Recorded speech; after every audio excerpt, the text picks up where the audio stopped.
That's not a knife. This is a knife. It's a spoon. I've seen you've played knifey spoony before.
I don't know what these things are called, but I've never seen this style of air fitting used in Australia. We pretty much exclusively use Nitto style, so just a heads up there for BestArc. Yeah, I'll just add these to my collection.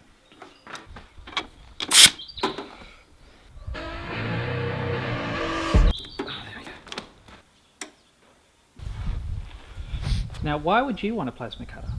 I mean, why not just use a grinder? You might be asking yourself. A grinder, for the most part, sort of gets it done, but just every so often when you've got a lot to do, you really need one of these, Chookie. Don't look at me like that. So, at the risk of becoming a gear review channel, I've got one more review video for you before I get onto some more serious building stuff. But BestArc got in contact with me and were like, hey, could we send you a plasma cutter to review? And I was actually like, that would be really good, because my old Aldi plasma cutter that I reviewed ages back has started to become a little bit temperamental. It still works, but it's hard to get going sometimes, and that gets annoying pretty quick. So this has a high frequency start. It's a huge step above my old system that I was running. And at the end of the day, if this is a good bit of gear, I figured it's worth sharing that with you guys. If you're in the market for a plasma cutter, this is potentially a good option. You'd be surprised how many people who I talk to have no idea what a plasma cutter even is. They're like, plasma cutter? And I'm kind of like, think of a lightsaber, but that lightsaber's only 18 millimeters long. That's kind of what a plasma cutter is. Plasma is the fourth state of matter, so, you know, our sun's made out of plasma.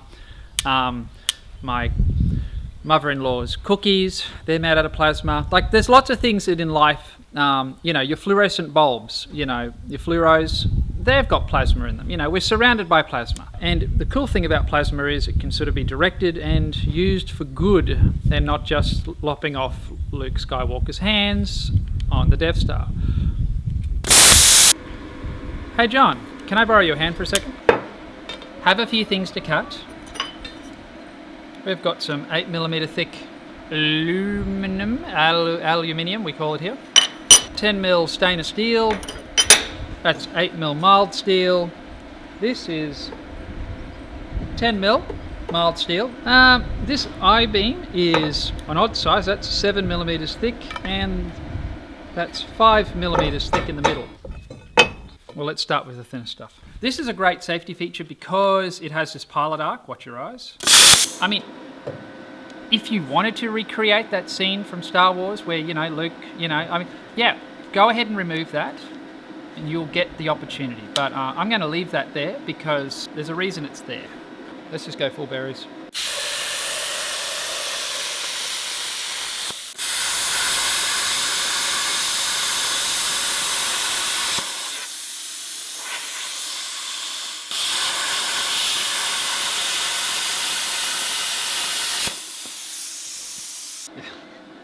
It's actually really nice.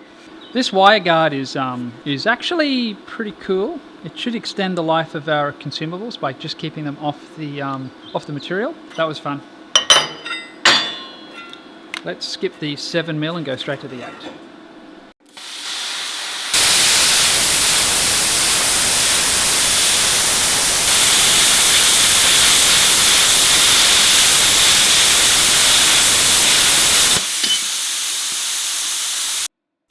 The manual recommended the air pressure to be set between 60 to 70 psi for heavier cuts, so that's what I'm doing.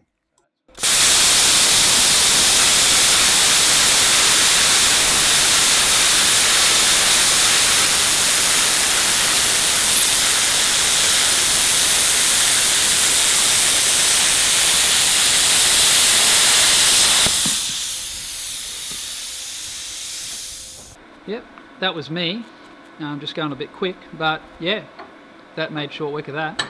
Even though that was slow, it's still a lot quicker than using a grinder. 10mm stainless steel.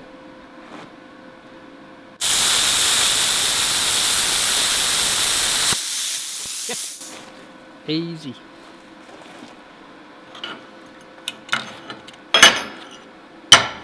Let's try some 8mm aluminium.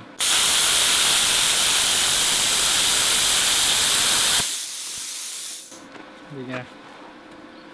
No surprises there. I guess that is the advantage of a plasma over oxyacetylene, is oxy you can only cut ferrous metal, such stuff with iron in it, where the plasma, basically if it conducts electricity, it'll cut it. Hey John? Yeah? Do you conduct electricity?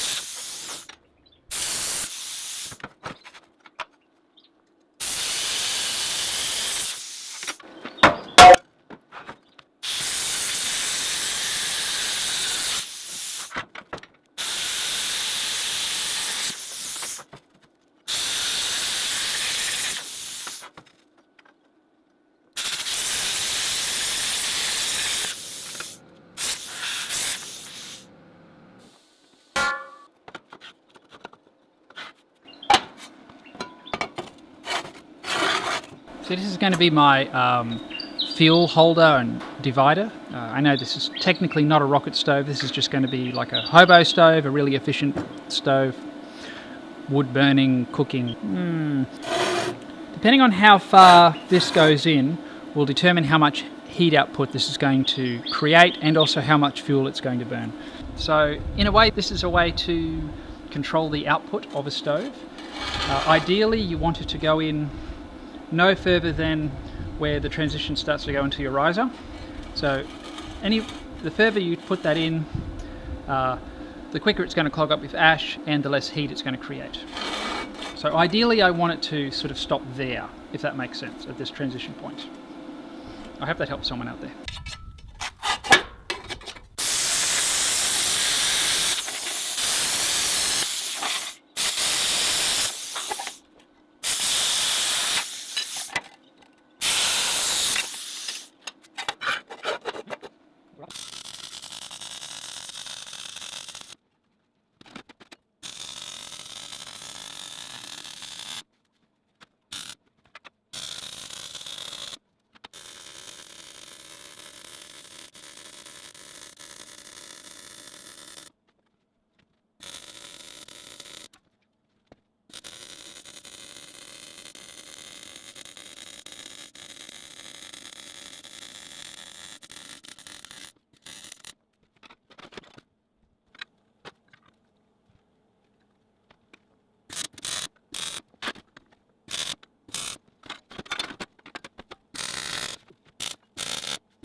Well, that spoon's done the full circle of life. So I guess the burning question you're all asking is, should you bring a spoon to a knife fight? And is this any good? Well, to answer the first question, no. But this one, well, it's early days. I've only used it a couple of times, but with the few tests that I've done, I'm actually fairly happy with it. Providing it lasts, which time will tell, and I'll keep you guys updated if anything changes, but so far, I think it's pretty good. This really has all the key features that you want in a plasma cutter. The pilot arc means that it's actually a lot more efficient to use. The scratch start, well, at least with my other scratch start plasma cutter, the Aldi one, you would be trying to cut and you'd be striking it like a match to try to initiate the arc, and when it worked, but when it didn't, it was a real pain in the butt. And it was extremely sensitive to air pressure.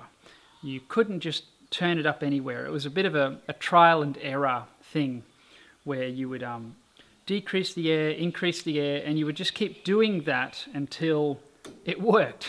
Where this machine seems to be a lot less sensitive. And in fact, the real-time air pressure update, feedback that you get from twisting this knob, I've never seen that before on a plasma cutter, and I think that's a brilliant feature. And so, yeah, this machine definitely gets a big thumbs up from me.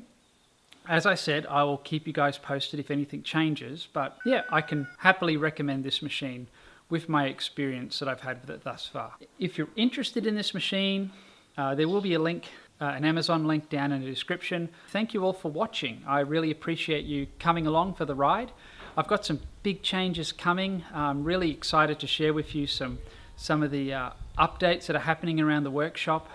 I've made a couple of really big purchases, and just I'm outgrowing some of my equipment, so I'm needing to get more stuff. So stay tuned for a workshop update video, and apart from that, thank you for watching, and I'll see you in the next one.